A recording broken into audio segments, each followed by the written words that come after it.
So today's story is about the Hindu god Ganesha, who is famous for having an elephant head. And today's story is about how he got that head, because he wasn't born with an elephant head. In fact, he wasn't really born at all. Let us start at the home of Parvati.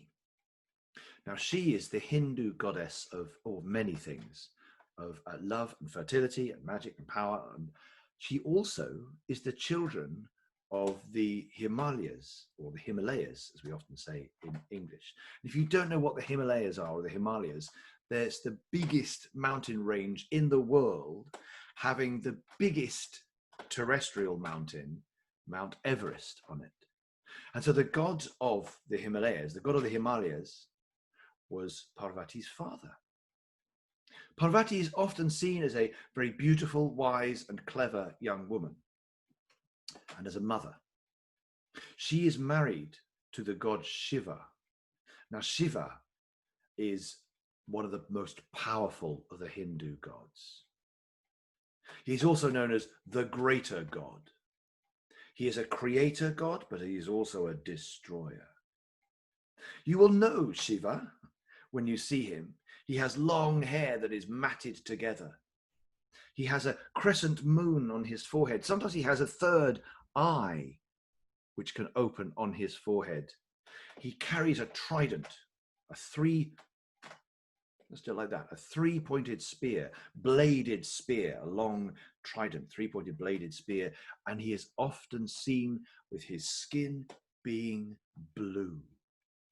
Shiva has a short temper, but he is very wise and very powerful, and he is Parvati's husband.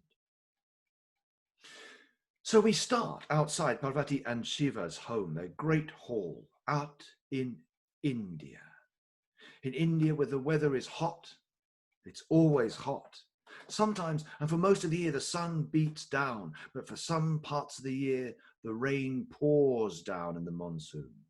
Not like we have here in the UK, where it's grey and a bit rainy most of the time, but sudden, great and heavy downpours. And then the sun will come out again and dry up the rain. And there are jungles and there are grass plains, there are mountains and hills, there are lakes, there are valleys, there are seas. And Shiva and Parvati live in a grand palace. And every day, Parvati likes to bathe, likes to clean herself, and likes to perfume her skin. The problem for her was that while she was enjoying a bath, her husband Shiva would often blast into the bathroom and then just talk to her, but he had no sense of giving her some peace and quiet so that she could take a bath. So she decided one day that she would fix this. She had a skin regimen, one might say, a routine with which she would clean and cleanse and perfume her body. And so one day when her husband Shiva went out to the forest to meditate, she thought she would have a bath in peace.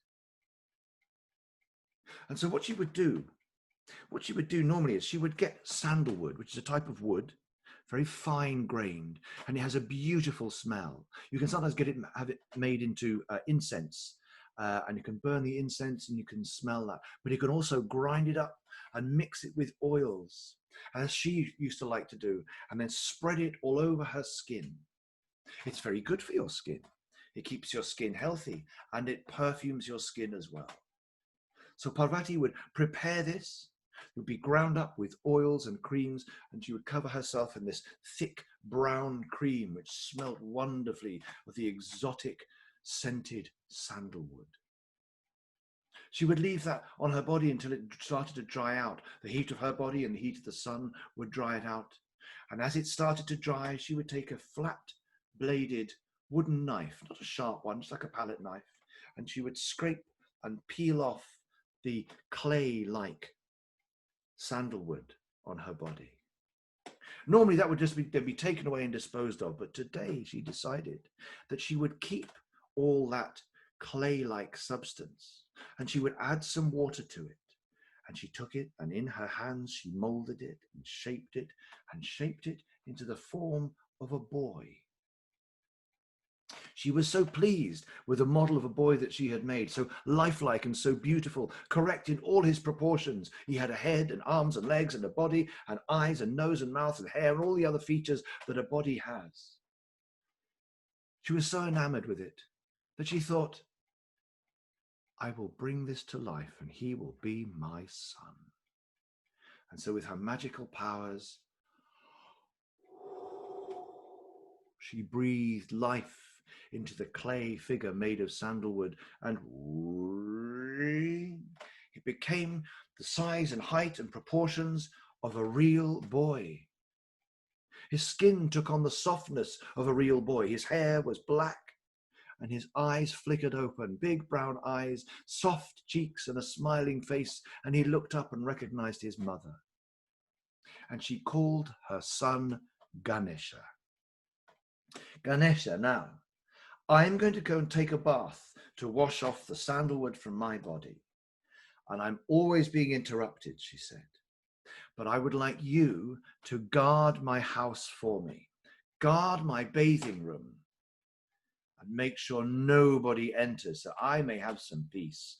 And afterwards I will come out and we will see what the rest of the day has in store for us. Of course, mother, said the boy, a very dutiful, very loyal boy he was, Ganesha.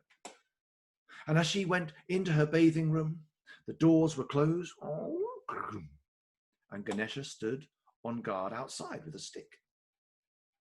He was quite happy out there, and his mother, Parvati, luxuriated in a beautiful warm bath, washing off the remains of the sandalwood that she had put on her skin and enjoying the feeling of the warm water as it warmed and relaxed and cleansed her in her bath. Meanwhile, not much time had passed when Shiva came out to the forest, having finished his meditations, and came with his servants back towards his house. And he told them, run ahead and prepare my rooms for me. So they did. His servants ran ahead and they got to the palace. They came in through the doors and they came to the bathing room where they knew that Shiva would like to go and take a bath. And there was a boy they'd never seen before, standing in front of those doors. Out of the way, boy, they said, out of the way. Lord Shiva is coming and we are to prepare the house for him and he will want to have a bath. Out of the way. No, said Ganesha. My mother has told me to stand here and to let no one in, and stand here I will, and no one will pass me. Oh.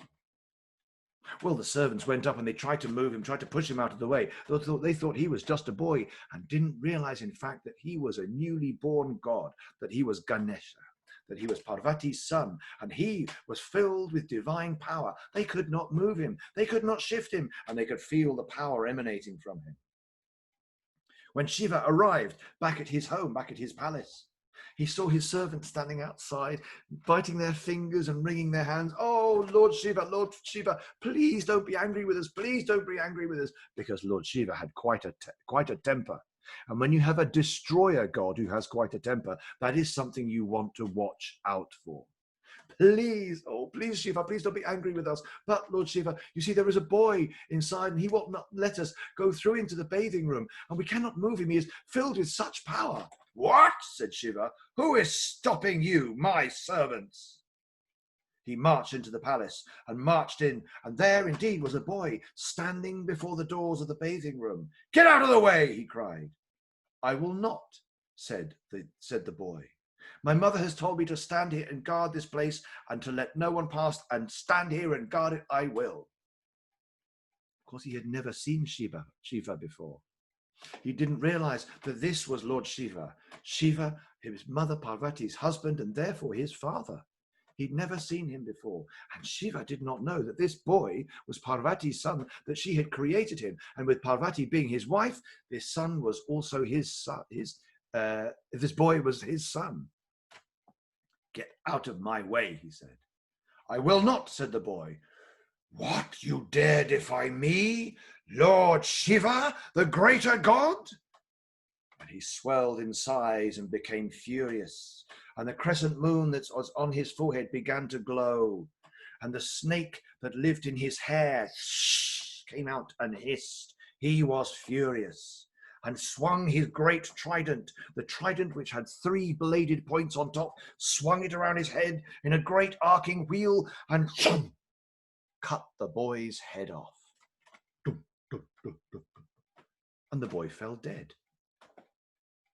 He then burst in through the doors into the bathing room as Parvati, who could hear this noise outside, was just emerging from her bath, wrapping a robe around herself and saying, "Shiva, what is all this noise? What is all this noise, my husband?" Now, Shiva is a very powerful god, and he is afraid of nothing except the anger of his wife, Parvati. "What are you making all this noise for?" Well, are you bursting in on my bath time again? Can I have no peace in this house?" "Oh, I'm sorry, my darling, my wife, but there was this boy standing in the way and he would not let me in." "Oh, Ganesha, you have met him?" Yes, oh, I've met him and I've killed him. I took his head off in one swipe." What is it?" said Shiva, seeing Parvati's face and seeing the anger flare and flash in her divine eyes. "That boy was Ganesha. I created him today. He was my boy, my son, and therefore our son, and you have killed him." "What? Our son? How was I supposed to know that? I've just come back from meditating in the forest."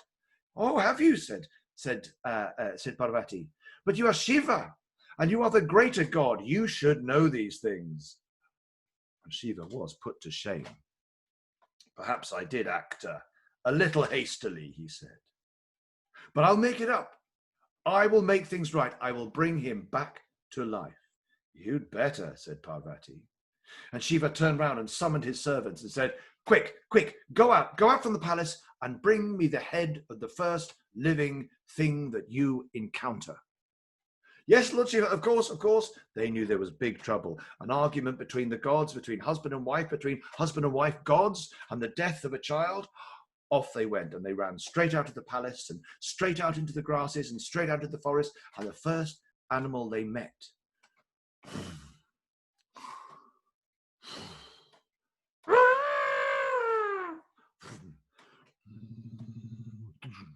was a big old tusker of an elephant, long trunk and great big tusks, and his big ears flapping, keeping himself cool and listening out.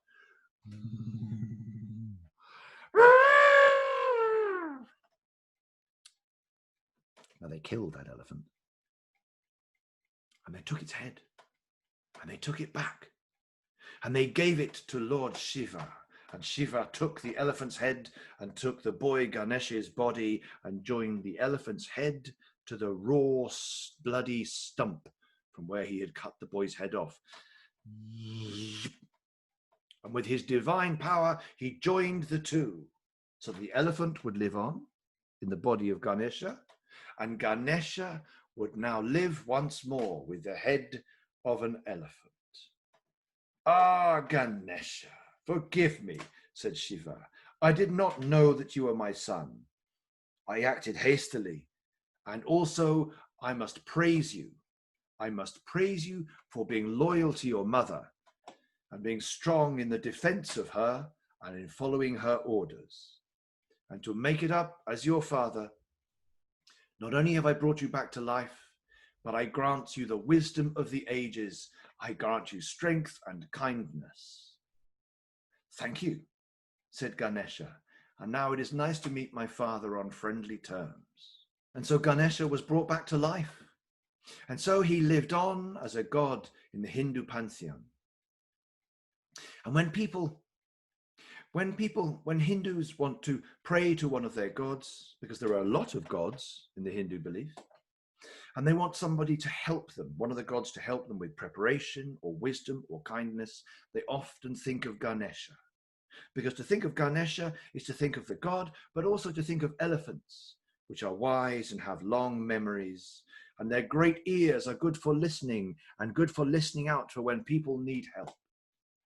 And so, the next time you see a picture or a little statue of a god with an elephant's head you will know that that is Ganesha, and you will know how Ganesha got his head. Thank you.